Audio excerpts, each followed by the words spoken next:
Hello, everybody. I hopefully you guys can hear me.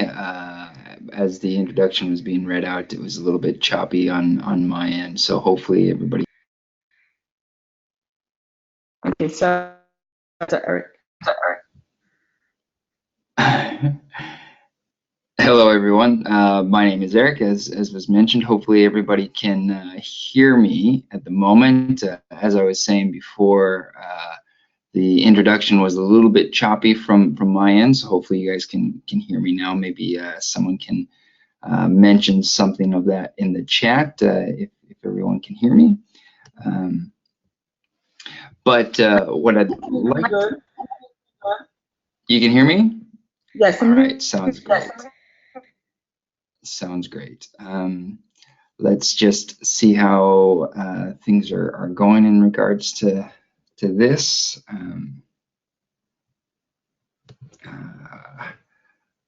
Bring up the presentation. And you can see my screen fine. Is that correct as well? I can see your screen. Okay, perfect. Perfect. I'll just go ahead and get into some things. This is going to be a little bit of the overview that we're going to be talking about today.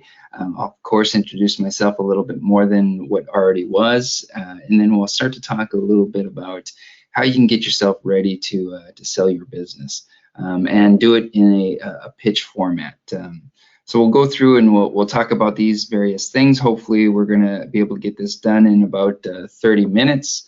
I had the pleasure of sitting through about 6 hours of government presentations today. So hopefully I won't be the same and bore everybody as well. But hopefully we'll get through all this, so we have about a good 20 minutes at the end for any question and answers that do come through. But just to mention a little bit more about myself, as was mentioned earlier, I do work with business foundations as one of the roles that I'm doing.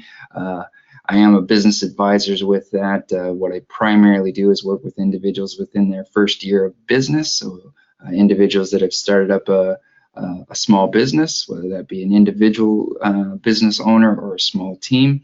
I'll help them go through their first year of business. I also do some work for UNDP Mongolia and a project which is called Activated 2030, which works on developing more enterprising skills, which includes entrepreneurships for Mongolian youth. There's a few other things that I don't necessarily need to go through, but I've had the opportunity and pleasure of working with individuals around various places of the world. And as was mentioned, I have been able to interact with YABT, or the Young Americans Business Trust, since about 2012, being a judge in the CIC, TIC Americas, also in the Global TIC program in Taiwan as well, which is the next portion on. And I guess a little bit about how I got introduced into YABT or found out about YABT was when I spent a little over a year in Dominica in the Caribbean, working with the Dominica Youth Business Trust as an advisor there, helping some of the young people go through. But we're not really here to talk about me today. We're more here in regards to talking about being able to sell your business and putting it into a pitch format. So we'll go ahead and get started with that. If you do have any questions, feel free to either write some of those down in the chat or as we go, or we'll have some at the end as well. So I'm starting off with some of the basics, really, and what we're talking about is where do I start in regards to this. You know, when we're thinking about our business, a lot of the things that we have and our ideas up on our head it's not always that easy to sometimes communicate some of that to individuals that might be interested in either finding out about our business or potentially in an investor situation, or even building your team in regards to that. So some of these things, they might seem fairly basic, but they're really critical foundational pieces to being able to sell your business, whether that be in a pitch format, an elevator pitch format, or just in conversation. So some of these things, such as just who are you? Like, you know, why is it that you've become an entrepreneur? What is it that has put you at this position to be able to see an opportunity in the market, find a gap, creating an opportunity that might be there. Really having a good understanding of that is very important. It's going to be something that I'll mention a little bit later on in this presentation, but we always need to remember that individuals aren't necessarily investing in you, or excuse me, they're not investing in your business idea, but they're really investing in you and your team. So you definitely need to have a good, strong understanding of just the basics of what you're actually doing, who you are as an individual, and why you've actually come into this point. That brings me down to the next portion of it is why did you start there?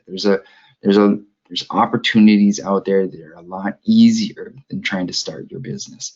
I know in some areas opportunities are limited, especially for young people. Sometimes it's a bit more of a challenge to find opportunities, but really to start a business is something that's very challenging. I always say to the individuals that I work with, it's the best personal development program that you're ever going to go through, because all those challenges or those little fears that you might have, they're going to present themselves to you every single day. And until you can figure out how to overcome some of those, you're not really going to be successful. So, really, why is understanding the why of why are you wanting to start this, and having a good understanding of this next question is where are you at right now? Where are you at as a potential business owner? Where are you at in regards to the business in itself? Having these really good understandings of these baseline questions is actually very important to be able to sell yourself, sell your business idea, sell your team to another individual. And then always, some of these things are actually from Stephen Covey and some of his books. But the other thing to know is keep the end in mind. Is where do you actually want to go with this business? You should always have kind of an exit in mind.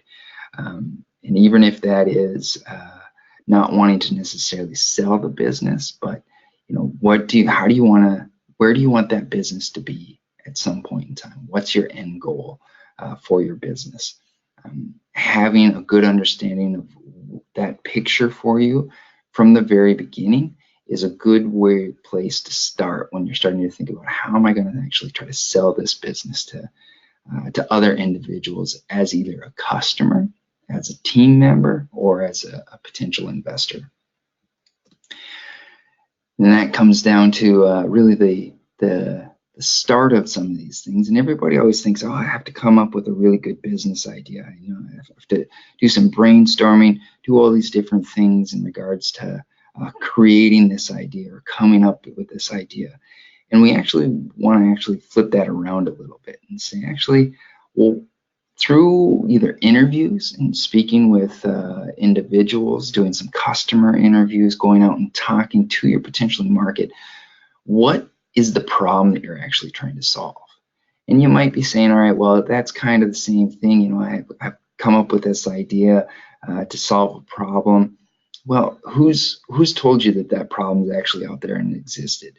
How'd you go about finding out about this problem? Understanding some of these things you can all include within your presentation or pitch that you're going to be talking to. If you've been out and you've done 50 customer interviews, you've done 100 customer interviews where you're starting to talk about what are some of the problems that they're coming through, and you're starting to see some trends that you can capitalize on. That's some really important information that you can utilize when you're actually doing your pitch. Part of that as well is when you start to find and you understand what that problem is, then you can start to understand, okay, where can I start to add some of this value? And that's where you're actually starting to create some of these ideas. As you're saying, all right, I've seen a problem. I've understood the problem in which some of my customers have talked about, or some of the market has talked about, and what can I do that can add some value, that can help solve some of these problems. And then that leads into, I guess, the next question that it has down there is why would someone choose you?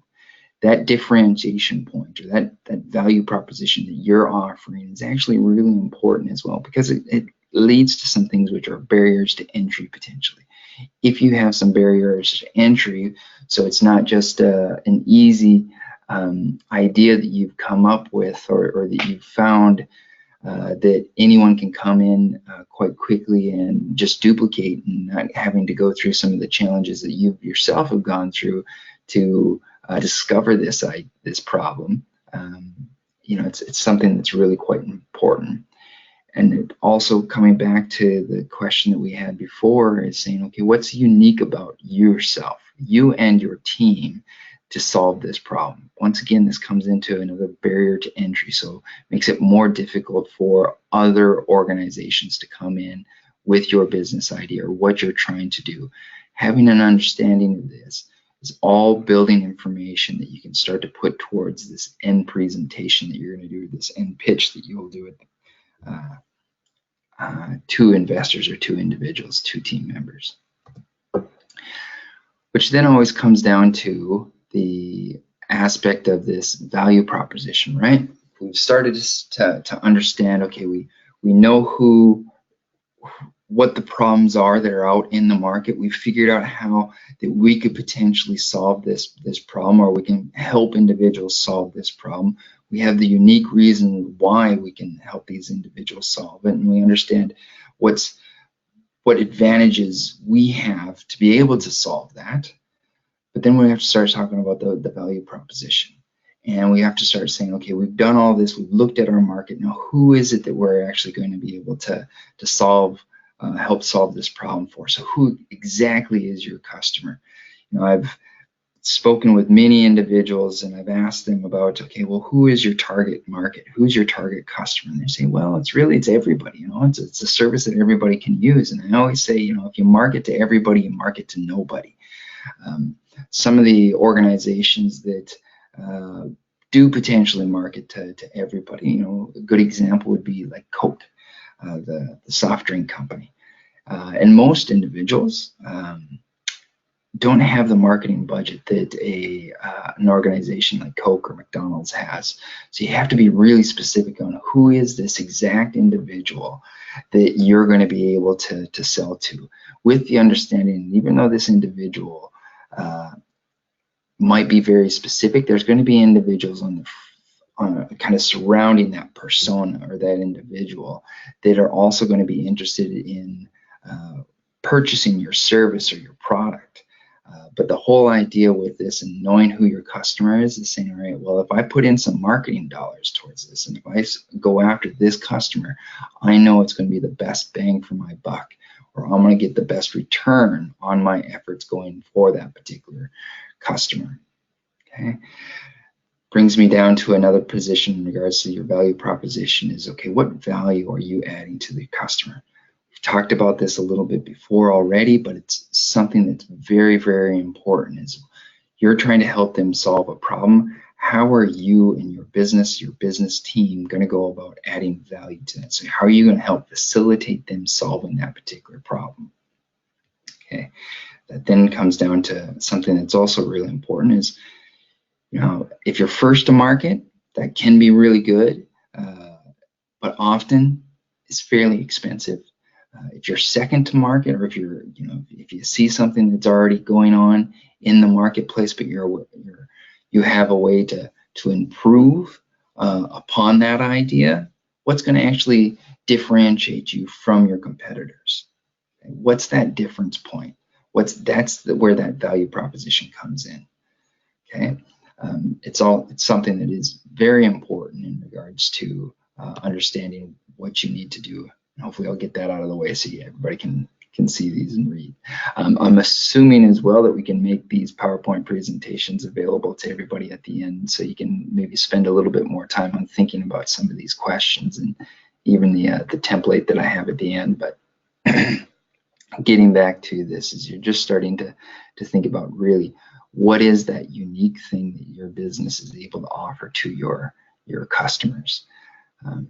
The next thing that you want to really think about is, hopefully, depending on the stage that you're at with your business, hopefully you've been able to do a couple of things. Maybe you've done a little bit of validation in the market if you're trying to sell a product, if you're developing either a software or an app potentially have a minimum viable product or some of the basics that you can go and you can speak with your customers for. So if you do already have previous sales, that's amazing and that's great. It's stuff you can build upon. But if you're really just working with a minimum viable product and you don't actually have a product yet or a service yet to launch, instead of these previous sales, it's you're starting to talk about, okay, let me get a good understanding of the feedback that I've gotten. This is all going to be able to inform where you're needing to go in the future and the potential that you have for your business idea or your business idea for the future. So having a good understanding of some of these basic things is going to help inform you in being able to speak about and sell your business idea. The next portion that we're going to try to move along to, if I can figure out the screen here, is the team that you have. I know my experience in Dominica and having the opportunity to work with and be a part of the initial Caribbean Innovation Challenge, and even working with some of the teams that have come through from the Caribbean to TIC Americas. Oftentimes, the mentality is I don't really want to have a team within my business. I want to run this business myself. We have to remember that business is a team sport. So it might be you as the sole owner operator. That's a lot of the individuals that I deal with the work that I do in Australia. But we have to start to think about, okay, even if you are the sole individual that's starting up this business and starting to run this business, is who is still part of your team? Potentially, if you're in Dominica, you might have somebody from YABT that's an advisor. Those are individuals that are on your team. It might be an individual that you work with on an informal basis that's maybe not actually a part of your business, but you speak with in regards to either some mentoring or some advisory service. Maybe there's an accountant that that you can talk to a little bit about what's going on.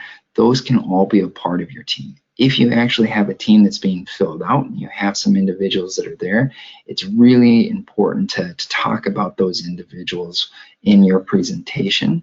But it's not only important to talk about those individuals and let a group of investors or individuals interested in your business know about them, but you also have to understand what is the actual value that they're adding to your team. And with that as well, for everyone that you have on your team, there's probably some gaps that you have. Running a business, doing the marketing of it, the operations of it, the sales of it. There's a lot of moving parts in a business, whether it be a small business to start with or a business that you're trying to scale and bring to a larger level. That's a lot of moving parts, and for one person to try to spin all those wheels is very, very difficult. And we might be able to consider that we're a jack of all trades, but it doesn't necessarily mean that we have strengths in all areas. So being able to know, all right, I'm not a real big fan of sales. I need somebody in the sales areas, or I'm not a huge individual in regards to some of the marketing side of things, some of the organizing side of things. All of those things are individuals that you need to bring onto your team.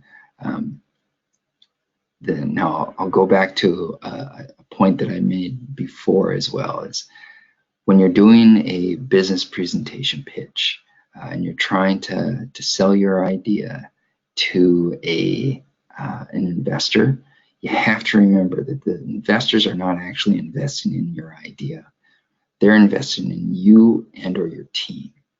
So it's really important to be able to understand the value that you and your team are bringing to a potential investor, or even to bring in some new team members. It's really important to understand some of that and know where the strengths are, where some potential gaps are as well. As we start to look at the actual business in itself, when we start to think about the business model in itself, we need to start to think about almost the business model canvas. I'm sure you're all familiar with the business model canvas, and if you're not, please do a bit of a Google search on that, maybe a YouTube search, and you're going to find some great information out there in regards to being able to utilize that canvas. But the business model itself, the revenue model, how is your business actually going to be making money?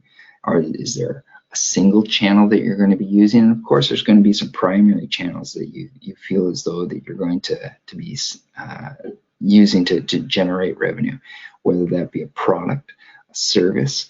I'm actually in a different city at the moment from where I normally am working with some of the clients that I work with, or some of the business owners, and one of them being a personal trainer.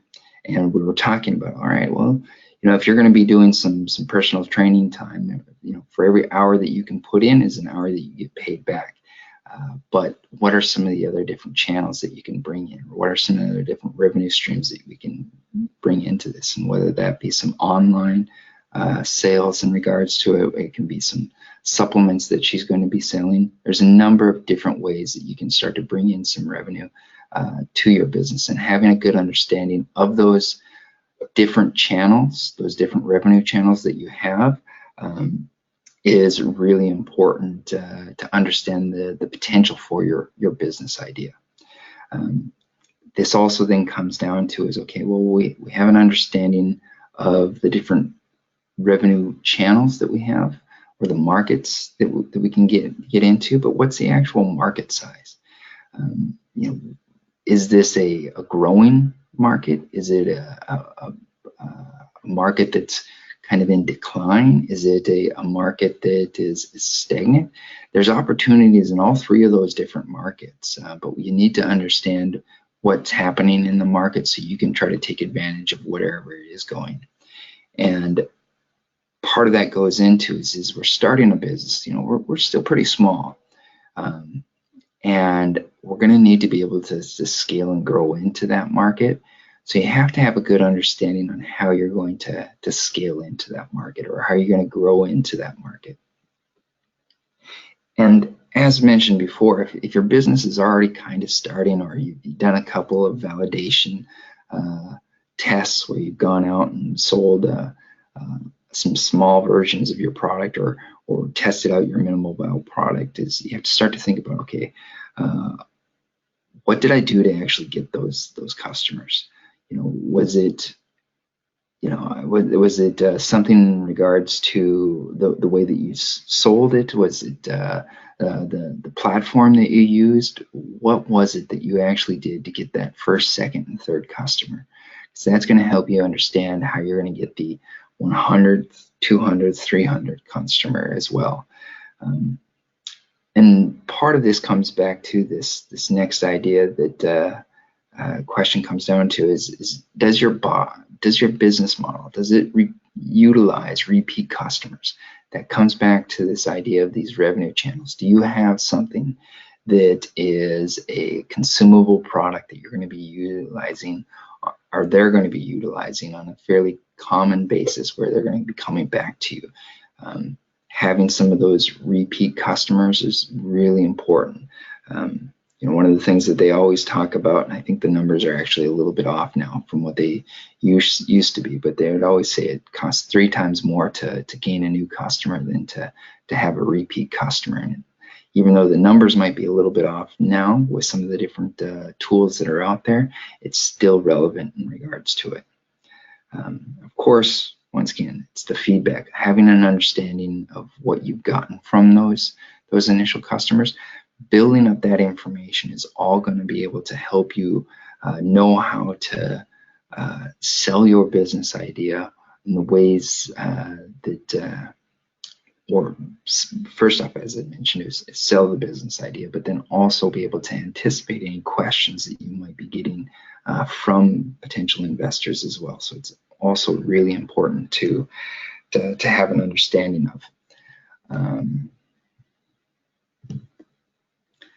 Now, the next stage in regards to it, so we have a good foundation, and hopefully that's, even though, like I say, some of that information is really basic, you'd be surprised on how many times I have seen some of that information missed, glossed over, or not really utilized when individuals are trying to pitch their business or sell their business idea. But then it always comes towards this end as well. And this is the ask is oftentimes the a very difficult thing for individuals to talk about it in a pitch. Especially when you're pitching towards investors, this is something that they're going to be looking for. So when it's missed, and it is often missed, it just feels as though, you know, we've read half the book or 3/4 of the book, and there's just some missing chapters. So you need to know how much you're going to be looking for in that particular stage. If you're just starting out, you know, you don't want to be asking for $1 million and you have nothing to be actually able to do with that $1 million. So know how much you're looking for this stage of your business. Know exactly what you're going to do with that money. Okay. I do have on here, you know, you can have a specific amount or range in regards to the amount that you're looking for. You know, if you're going to be asking for either 150,000 or 450,000, that's a pretty big range, and a potential investor isn't going to really know what you're going to be able to do with that. So if you're going to offer a range to it, have it a little bit more tight. Of course, that tightness is all going to be relative to the amount that you're going to be looking for. But just as I had mentioned, is know exactly how much money you're looking for that stage of your business, which comes down to this next question of what are you going to do with it? How is this business, how is this investment into your business going to help leapfrog you forward in your business? It's not just to have some capital on hand. You're not using the money just to pay yourself. You're going to be utilizing this money to really help scale your business. And being able to scale your business is really what investors are going to be looking for. You know, if you're currently you know, on a consistent basis dealing with maybe 100 customers per week, or maybe 100 customers per month, depending on what you're doing, you know, they're looking at saying, all right, well, how are we going to jump that up from 100 per week to 100 per day? You know, what are we going to be able to do in regards to this money that's going to really move your business forward? And then, of course, you need to have an understanding of, if they're going to invest this money into it, what's the expected returns? What's the expected returns from that investment for the business, but then also for themselves? So it's really important to have this understanding. And like I say, it's often forgotten about or often missed. Another thing that I've noticed quite a bit in some of the pitch presentations that I've done for TIC Americas and some of the other ones that I've done is, you know, if you have 10 minutes, or if you have 7 minutes, if you have 15 minutes, you should always plan about a minute less. If you're going to be presenting for 10 minutes, do your presentation for about 9. Part of the reason for this is you want to be able to be nice, calm, and relaxed while you're doing your presentation, but you don't want to be coming towards the end if things get take a little bit longer than you want and have a few slides that you haven't been able to cover. And that's actually something that I've seen happen quite a bit in YABT's TIC America. So you don't want to make sure that happens. Just as a little bit of a bit of a note, I guess. The other thing that I want to talk about a little bit, and this I think is really important, is that when you are going to be doing your pitch, you have to know who you're going to be talking to. You know, who are you going to be talking to? What do they actually want? You know, what are they expecting from you? What is your audience expecting? If you're going to be pitching your idea to a potential team member, it's a different expectation to an investor. If you're pitching your idea to a potential customer, maybe an initial customer that you're bringing on to help build the credibility of your business, it's a different idea. So know who you're talking to and what they're expecting. which comes down to, okay, well, really, how do I start some of this stuff, right? Like, we've talked about these things beforehand, and that kind of lays the foundation of what you're going to want to be talking about, and it gives you the knowledge about how you can go forward with this. And one of the things that I would actually suggest is that you start with something like this. It's an elevator pitch template. It's a good way, it's a very concise, succinct way of being able to explain your business. Now, as I mentioned before, I'm pretty sure we're going to be able to get this either online as a recording, so you can come back and maybe pause this to be able to read a little bit more, or get it as a PDF potentially to send out. And I didn't talk about that beforehand, so hopefully I'm not messing too many things up. But if you use this as a template, you can really develop a pretty strong pitch. And if you think about this, you're like, oh man, I got 10 minutes. If I read this, it might take 3 minutes. It might take less to do it. But this template, this elevator pitch template, hits on all the different points that you're going to want to be talking about. Okay, and I've just got a little bit of an example here. This is one that I've used in Australia for a program that I work with young people. And I'm not going to read it off to you, but what I'd like you to do is just have a bit of a read through so you can get a bit of a feel for what you're wanting to do. One of the things that I will note with this elevator pitch, which is the second line, where it talks about this is a $1.2 billion opportunity in Australia alone. Just for some examples from YABT's TIC Americas that I've experienced, is I was judging as part of a team with a young gentleman from Trinidad and Tobago, and he had an agricultural business. And what he had started talking about is he started really talking in these large numbers. Okay, here's the food security issue on a global stance. It's X billions of dollars in regards to of an issue. We're just looking at a small portion of that. If you're starting from the top and going down, it's hard to actually be able to for individuals to kind of grab a hold of that. And I'm going to come to this in my next slide, which is grabbing someone's attention and having it as a story.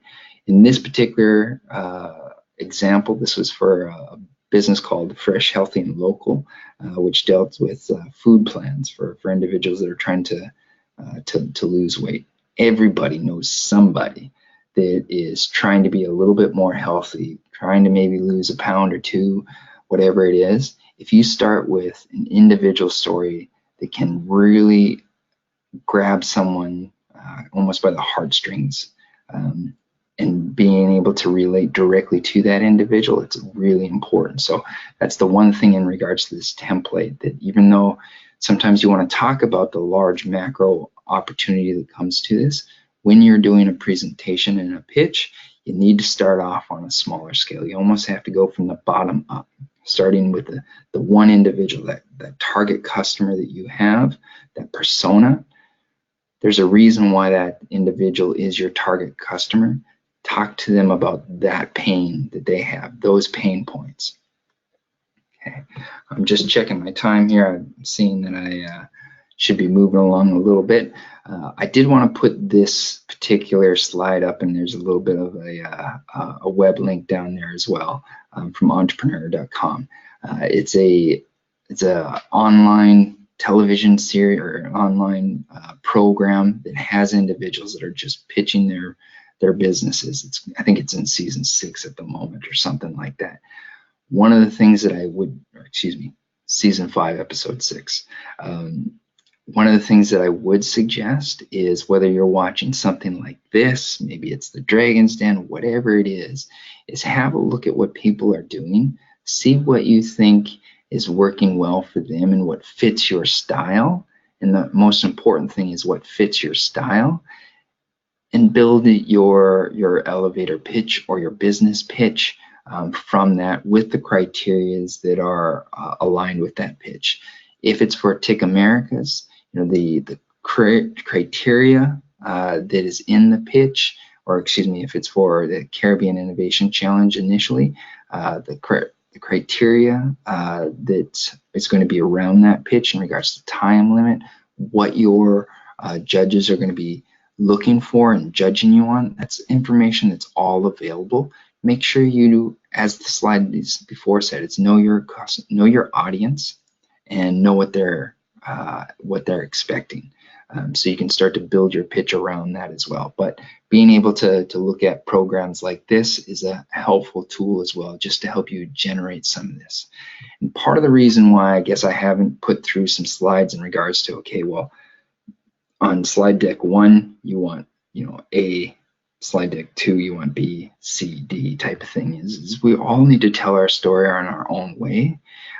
It's just having that information that you understand about your business, who you are, who your team is, your value proposition, your business model can help you move through that. Utilizing the elevator pitch template that I had before kind of helps you kind of condense all that information into a real simple couple sentences.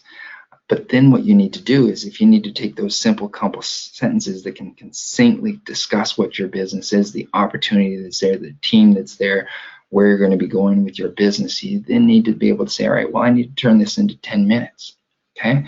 And that's where you start to turn this thing into a story.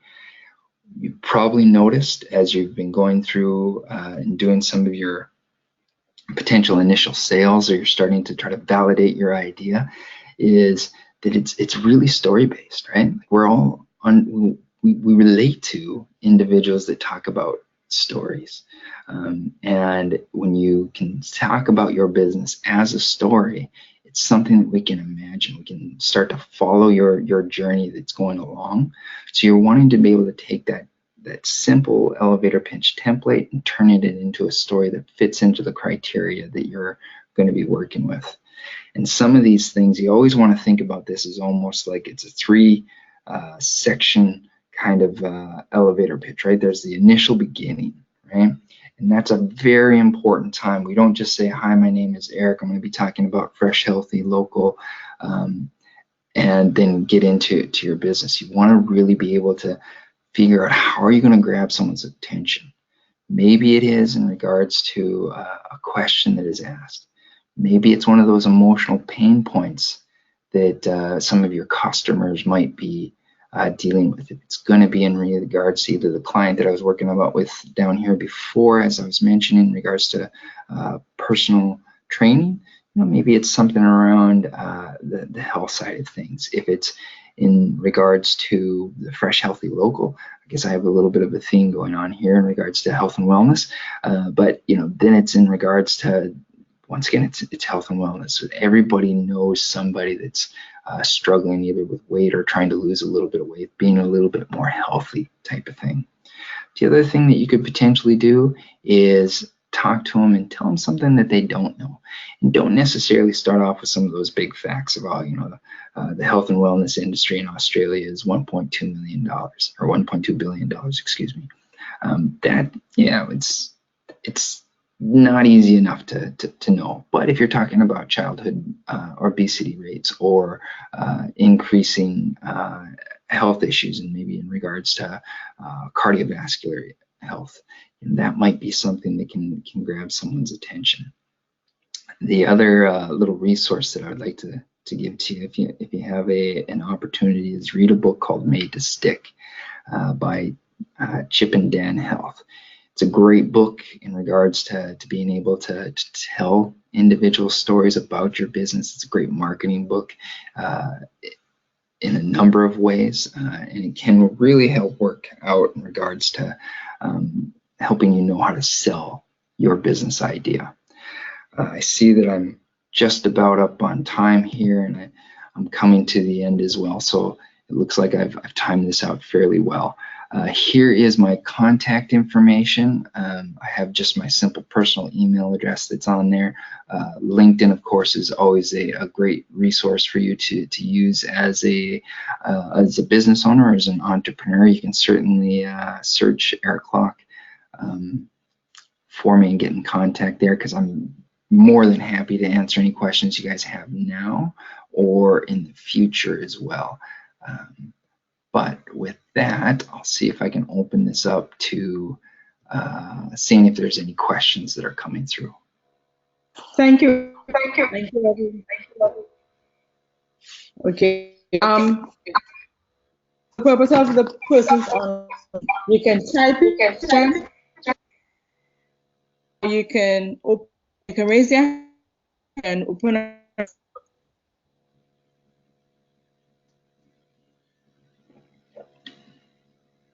Eric, thank you. Very information. Presentation available online. BOOTCamp. And we have one a legal advice on a business idea. How should an entrepreneur advise to their business? I'm sorry, you're really breaking up on me. Can you either try to repeat that, or if someone can type that out? Me? I can hear you, but you're breaking in and out, unfortunately. Let me see. Is it better? Sounds like a little bit better. Let's see if it works. All right. The question is, into the idea, how soon into the idea selling, an entrepreneur get legal provided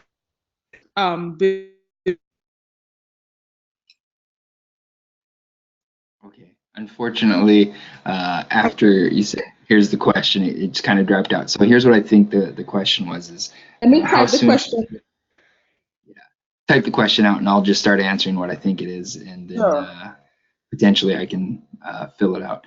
But if you're wondering about legal advice in regards to when you're starting your business, you know, sometimes it's one of these things where if we're running things on a shoestring and we're trying to bootstrap everything in regards to stuff, we think, all right, well, there's some ways that we can potentially delay some costs or cut some costs. That's something that I guess I would not recommend. If you are selling something that could cause some potential harm, so even food products or anything like that, I would suggest getting that legal advice, or at least starting to speak with somebody right away. It might not be that you're actually hiring a lawyer to work specifically on something, but just starting to get advice, I would suggest it right away. It's the same thing, I guess, in regards to even some of the accounting side of things. You know, and those are individuals that you can kind of have on your team, right? Like I always talk to my entrepreneurs that I work with is, you know, whether it be on the legal side of things or on the accounting side of things, is go out and do some interviews with some of these people. Start talking to them a little bit about your business. And I know in some areas, some cultures, that sharing these ideas are not something that we're, you know, it's something that we're a little bit afraid of.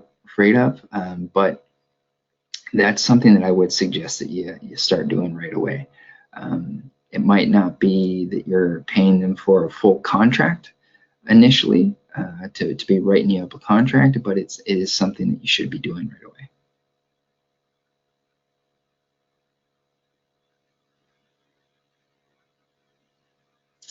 Thank you. Are there anyone have any questions they would like answered?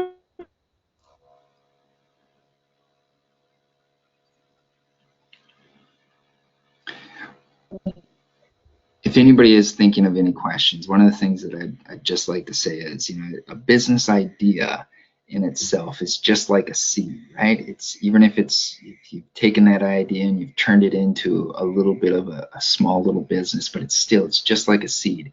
And if we hold these things really tight to our chest, and if the seed is kind of in the palm of our hands, and if we close that up, or close our hands up to try to hold it tight so no one's going to steal my business idea, or no one's going to get it out in front of me from this opportunity that I see.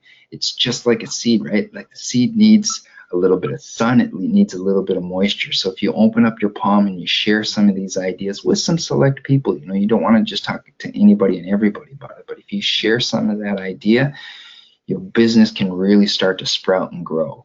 And that comes into whether it be the legal advice, if you're talking to someone and maybe about marketing your business, you know, maybe go and speak with some people that deal with some online social media marketing. Just tell them a little bit about your business from someone that you can potentially trust, or you know somebody that maybe utilized their services in the past, and just start to share your idea, because you're going to be surprised about how many other new aspects can come out of that, and you can really grow your business and even grow yourself as an entrepreneur by sharing some of these things. And you never know when you're going to find somebody that is there and really wanting to help. And I'm going to just share a little bit of a story with you. There's a program that I deal with here in Australia called Prodigy, and we help young people over here. So it's our age category for young people is 18 to 24. And he was going through one of the training programs that I help facilitate. And he was one of those individuals that, you know, I have these ideas and I'm not going to tell anybody about it, but he'd been going to all these morning entrepreneurship meetups for a number of months, and he hadn't told anybody about it. And finally, he just was asked to share a little bit about his idea, and he shared it with this particular group. And one of the individuals that was in that group who was running a company, and his idea was in regards to youth financial literacy, but he was running a business that helped facilitate transactions. So he was kind of in that fintech area. And he told him, you know, I've been trying to get into this space for quite a while, but I've never really been able to get it.